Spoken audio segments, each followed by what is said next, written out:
everybody. Wednesday is here, and busy morning on this side. I didn't get to do my show in the morning. I ended up with a big long conversation with the guys, with the team at SoRent, with their marketing, and really excited about the outcome of that. There's been a lot of good progress there. You know, the U.S. team is getting a lot of support from the European team there for marketing, and a lot of creative ideas coming out, and it looks like they're going to move forward to do like a monthly tech showcase, and I'm going to be able to help present that and use a lot of what I'm learning on this show. So I really hope that moves forward.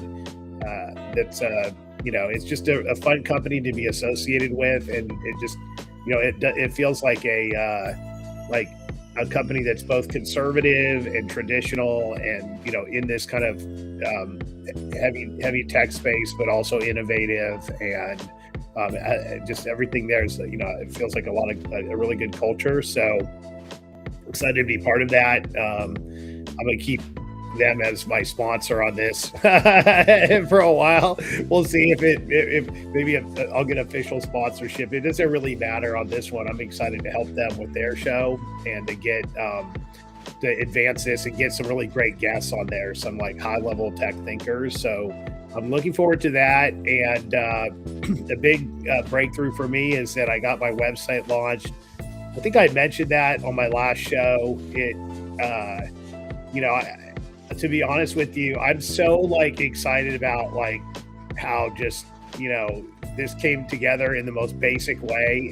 If you actually go to the site and scroll around, you can see it's so bad and rough, but it just lines up with who I am, right? It's like the iterative, get stuff out there, and it helped me realize I do have a lot of really cool content. I brought together some of these articles, and what I'm going to start doing now is probably scale back. I don't think I'm necessarily going to publish a LinkedIn article every day. In fact, today's content is really similar to yesterday's content. So I'm probably going to just post on my site on Strategist more often. I feel like that's going to be the main home for Morning Scrum. So today I'm going to create the article, publish it there, and do a LinkedIn post and share that out as a different, iteration here, and just kind of see how that works out. It comes back to this, where is the home for your content type thing. And philosophically, you want to really think about is LinkedIn. I mean, it's a good thing to create a LinkedIn article, but over time, if you're a serious writer, you're going to want your own home for your content, and then, distribute out and leverage those other and kind of homes for content. So it's a conversation, and it's really not the focus for today. Where's the home for content and all of that kind of strategy. That's a really deep topic. For it's a lot of questions, and just with SoRent, it's look, you guys could be on Morning Scrum, and I could do a tech version of that, but then I'm the host. It's my brand. And they really are going to want to own that intellectual property by creating their own, sort of series, and then I can help them host it or whatever it is. So excited to see that come together, and also, just my own site here. I had the idea originally of doing this in Google Sites.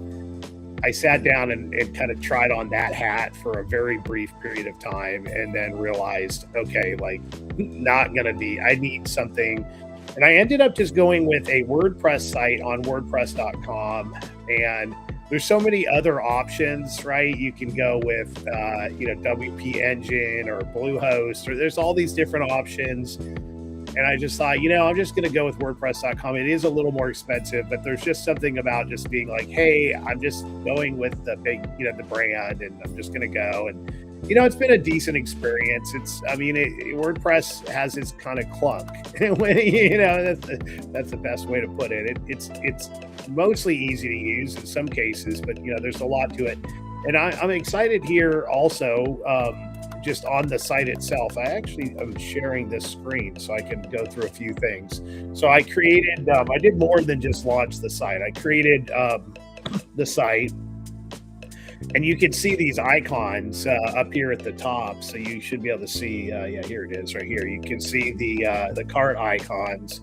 So I had to upgrade, and then I installed the WooCommerce, and I just wanted to put together a basic page. This needs help, and I'm going to have to work on this one pretty quick here.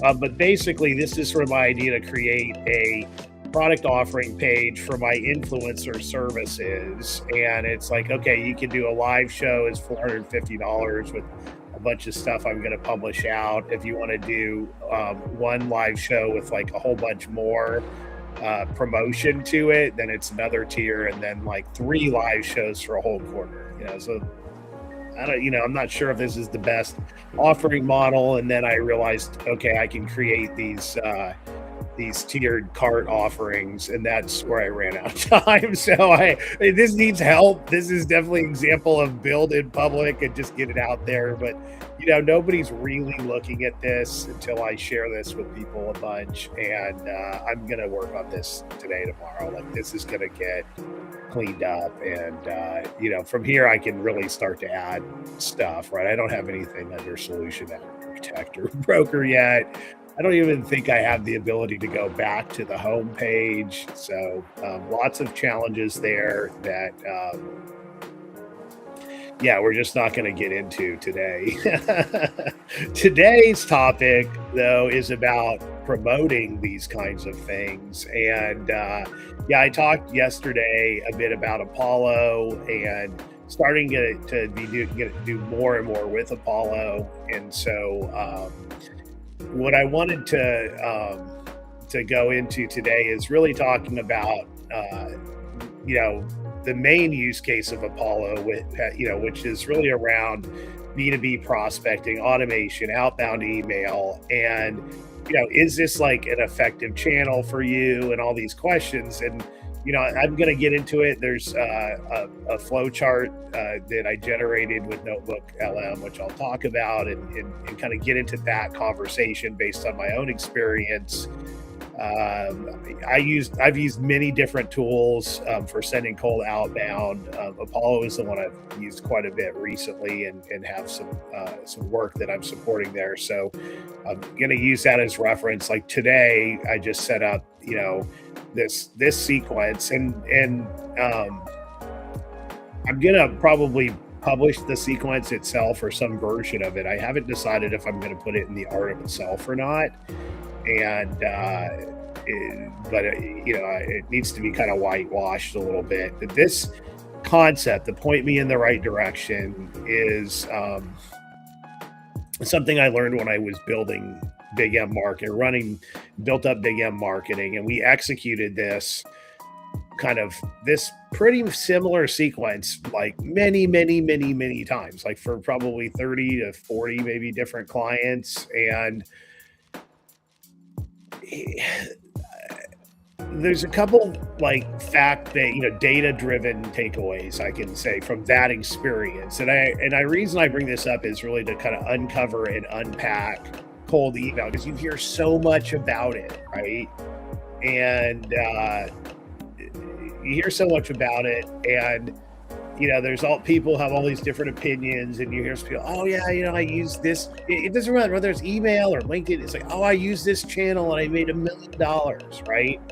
And that doesn't mean everybody is going to be able to follow what you just did, because there's so many factors that go into the ultimate success of business growth. And that's, why do you do cold email? Because I want business growth, right? I want it sales. I want return on money. And there's so much like fact and fiction out there. So anyway, I started, I'm going to circle back. So I'm going to do my walkthrough, and then I'm going to circle back to that sequence. And I'm going to talk a little bit about like why it worked in many cases, like why the exact same content didn't work in other cases, how it compares to other types of content. So just this is the experience I had sending. I've sent about 4 million emails, B2B emails over a couple. It's probably 3 or 4 years when I was like super focused on that, and so it's enough that I can say I have some relevant like like tactical experience with it. So first of all, it's like, hey, is cold email like a good thing in B2B world? And everywhere you look, the answer is yes. Although you have these, a lot of these kind of interesting naysayers, and it's complicated by the reputational challenges, and it's not as easy as just being like, yeah, I'm going to go send a bunch of emails to people and get business. However, the facts generally support a very high return on investment for cold email. And that being said, again, it's not the kind of thing where you just say, hey, I throw $1 at it and I get 10. There's there's both a body of work to do it correctly and a body of work to align the organization to get the results from this, right? It just email in and of itself in very rare cases will just make money, right? Like, hey, I sent an email and people just sent me money. Okay, that's great. That's there are certain, even in like say direct marketing, like, hey, get a $10,000 thing for $1,000 and 10 people buy it, and there's nothing else to it. Yeah, that's a very rare situation, right? So usually there's way more involved than just, sending email is the way to make money. So that being said, big ROI when it's done right. People still read email. All this conversation about, people don't read it, people hate it. I hate it when I get cold email. Well, guess what? That's fine. If you use those as reasons not to do this, then go ahead. But that's just a reason to probably maybe lose out on one of the most productive ways to potentially grow your B2B offering. And one big key of this is about it's sending email, not spam, right? Like quality of thought and focus on the attention on the right audience and the right person, and doing your strategic work so that what you're saying makes sense, that you actually have something of value to say, that you're not just like promoting yourself, and or that you're reaching out to people who actually might want what you have. All of those things matter, and as well as deliverability, super important, right? If you don't pay attention to the technical aspects of deliverability, you're going to shoot yourself in the foot when it comes to email, right? And it's not simple. It can be very complicated. There are consulting companies out there that charge gobs of money or whatever they charge to help make sure your email gets delivered, because they know that if you don't get your emails delivered, then you're not going to get deals, right? That's obvious. Part of that's warming up domains and inboxes, understanding the reputation of your domain, also like the volumes, like do not go out and send 10,000 emails. Like just don't do it, right? Unless you know really what you're doing. But if you have a domain or a company that's been around for a while and you start sending 5 or 10 emails a day, you're probably not going to hurt anything by sending by sending that to people who don't know you already. And it's a fine place to start. So, and just getting in the habit, just doing it, figuring it out, seeing how it works. And, and you can certainly scale that up over time. Knowing who your audience is, always have to do that. Prioritizing list quality over size. Yeah, it's also important. Good data matters. And I've got Apollo up here. Apollo is pretty good data in the sense that it's affordable data of good quality. And when you go into Apollo, let's say you get 1,000 people, usually about half of those, from my experience, are going to verify. So they'll, when you pull data from Apollo, then you get the verified data. And so if you have decent data, right, then and you send a verified email addresses, that makes a big difference. You never want to send unverified email addresses, but there's definitely other places that have higher quality data, like really niche kinds of data, and that can be helpful.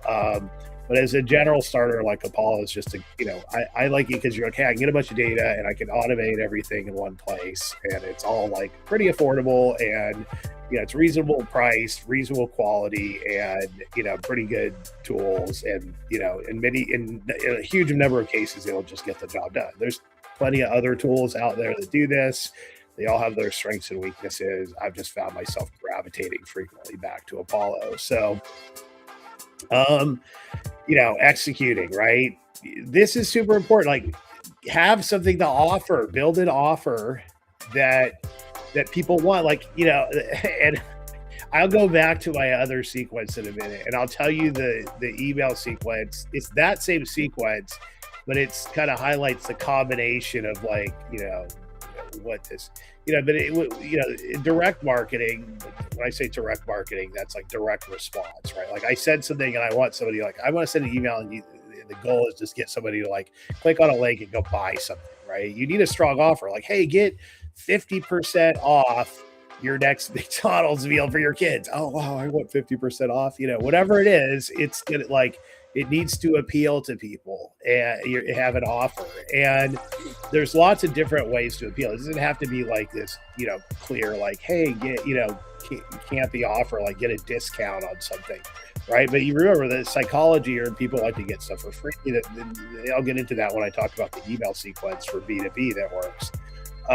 Sound human, sound authentic. Shorter emails tend to do well. Humor is another big one. There's people who make lots of money doing humor emails. I've sent some of those. They did do pretty well. Think about sequences. The example I'm going to show you is just that's the first message in a 3-message sequence that we would use. It was, let's call it the kind of door opener, right? And yeah, I mean, there's this whole, like, you got to touch people 8 times, or, and once you get, a sequence, typically the idea is, okay, look at the interactions, people open, click, and then dig in, or maybe, follow up on LinkedIn. The best combined, results I had when doing this was an integrated sort of email warm up. Once people would engage, or at various different points of triggers, they would move it to LinkedIn. Had some really good success doing that. You're not totally sure about the weekly cadence thing. This is a cool idea that probably came from something. There's definitely certain times where, actually one of the other email campaigns I ran, which was on a Y Combinator startup called Coular. They use AI to determine the best time of day to send to people. I got a lot of meetings, honestly, and it also had to do with the offer and targeting. But that, I should at some point just, I think it's like getcoular.io, and yeah, that like Apollo isn't as strong there. I mean, you can do some daytime stuff, but I think the idea of, like, analyzing, sending at certain times, like, even, like, you imagine, people get emailed a whole bunch of times. Apollo has this data, not just from your account, I'm sure, right? Like, okay, when do people open, and optimizing that, I believe will have it. That's something that, again, it's not a feature of Apollo today, but it does, as far as I'm concerned. If you have tools that can do that, it's worth it. And even just thinking about when you currently send sequences, like, maybe it's better just not even to send them on Friday sometimes. So,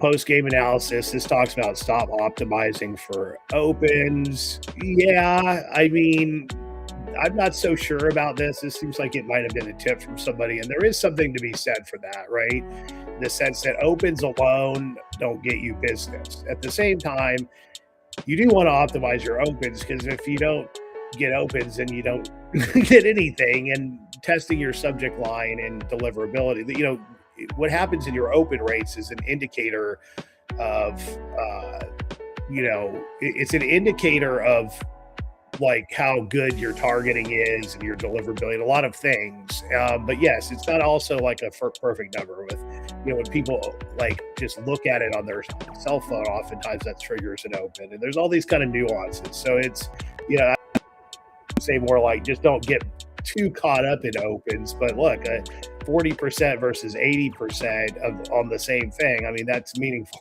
right? Yeah, outreach is a system, not a campaign. Absolutely. This is a process. When it works well, it's an ongoing process, fresh content, different ideas, testing regularly, trying new audiences. The idea is, oh well, I ran a campaign and it got X data point, right? Like I ran this message to this audience. That's the data point. Okay, it may have produced a result that you wanted, that you got excited about. It may not keep producing that forever because you might run out of people. It might be 10,000 people total that you could even send to, and then you got to come up with new things to send to them. And so there's way more to this than just, hey, like, let's do this once and see how it goes. Yeah, benchmarks, these are reply rates. So I'm going to use that to transition and talk about the 30% reply rate, which is about the highest I was able to get. I mean, it might have been in some cases. I've had other things that were like, really niche that may be higher, but this is one, and it just it's a great story about how this kind of right direction sequence works. So I'm going to pop back into this sequence, set up in just initially started up in Apollo here, and the right direction concept is something that I learned from Mitch Tarr, who Mitch and I worked together after he helped me at MCF Tech with some marketing ideas that were like right when I was on the way out. And then he and I ended up putting Big M together and doing this kind of email and LinkedIn service for people. And some of it worked, and some of it, like, we did it, like, our own marketing worked well using our own, kind of drinking our own Kool-Aid. And there was more to it than just email. There was, typically an offer, landing page. And we scaled up to it took about 90 days. And I think we had scaled up to about 15 to 20 client projects. And then continuously we're getting new projects. And the challenge for me was it just wasn't, like, how do I say? It never produced enough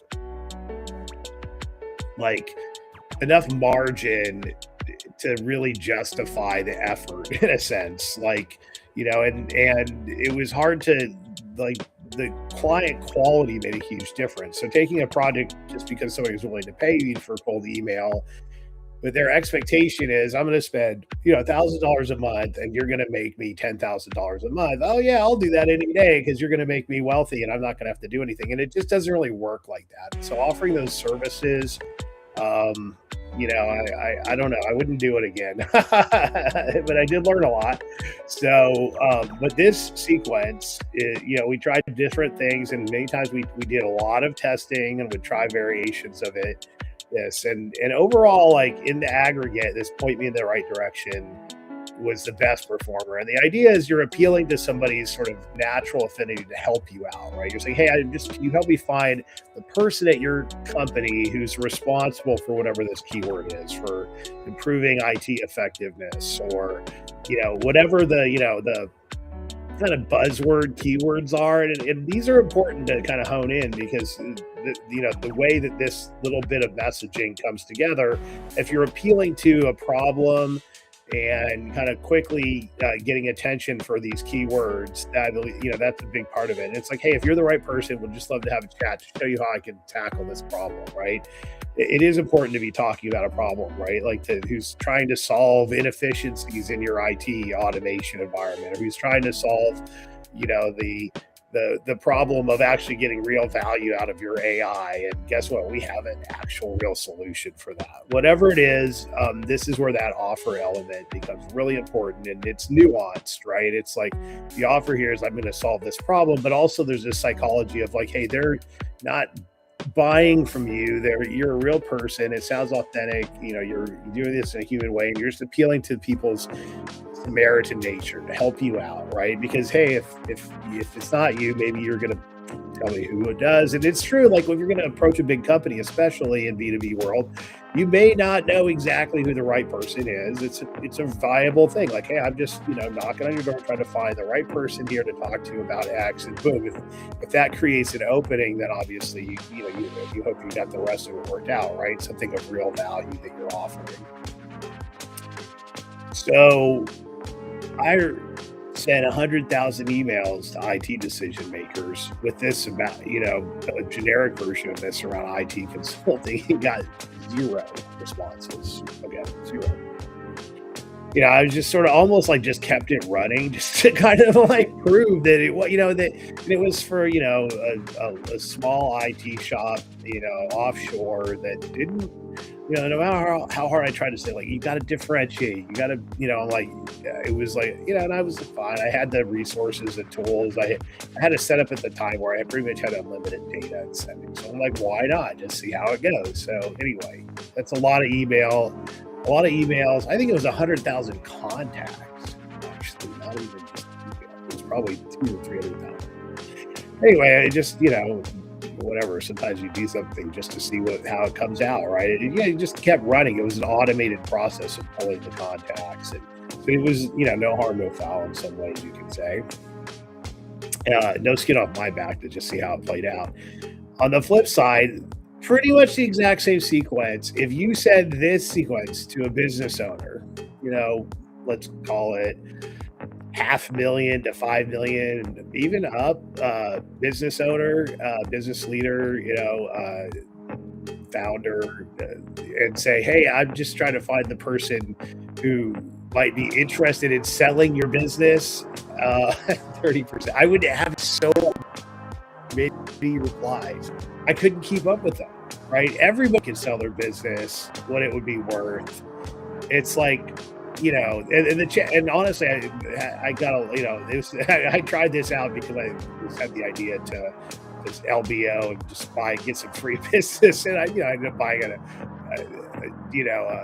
SEO company, and it didn't all work out that well in the end either, because I really wasn't that serious. It was kind of like an interesting period of time, and I just kind of wanted to see how it worked and learn about this sort of like buying a business for free thing. And I guess I just I wasn't really in a place where I had an expectation for success. It was more learning. And so but yeah, that's running this sequence. It's a 3-part sequence. So you do the first one, the second one is in the same thread. It's just sort of like, hey, just checking back, and then the third one you sort of spell it out, like, hey, the reason I'm inquiring is I'm looking to acquire businesses like yours that need a certain profile.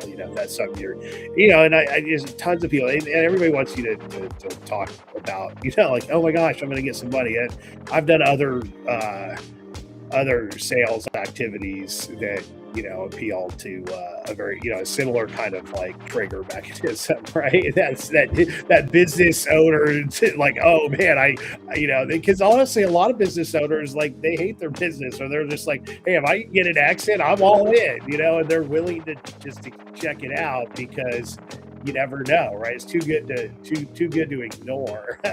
So anyway, 30% reply rate. You can imagine, you send 50 emails, you're gonna have to deal with 15 replies, right? And so the biggest effort there, honestly, is it just leads to a triage effort of sorting through them and like going through them steps to say, okay, well, you've got to meet certain criteria. There's a follow-on sequence to that would kind of lead people into like actually having a conversation, because if you get back to everybody who's interested in maybe selling their business, you have to meet with them and give them an idea of what the value of their business might be. That's a lot of, they're looking for free valuation, right? Free insight about what do they really want to sell? Who knows? But you live and learn. Anyway, fun adventures, and excited to get the show going today. Thanks again to SoMrid. Love these guys. They're super fun to collaborate with, and Chris and team at Oceanic. I need to follow up there. I think they're looking for some help with managing a sort of like COE relationship. That's something I could probably help with. So I owe Chris a follow-up. But anyway, cool AI platform to build AI platforms. And if you wanted anything, you want to check out my services, you can go to my website, strategist.com, or just DM me on LinkedIn.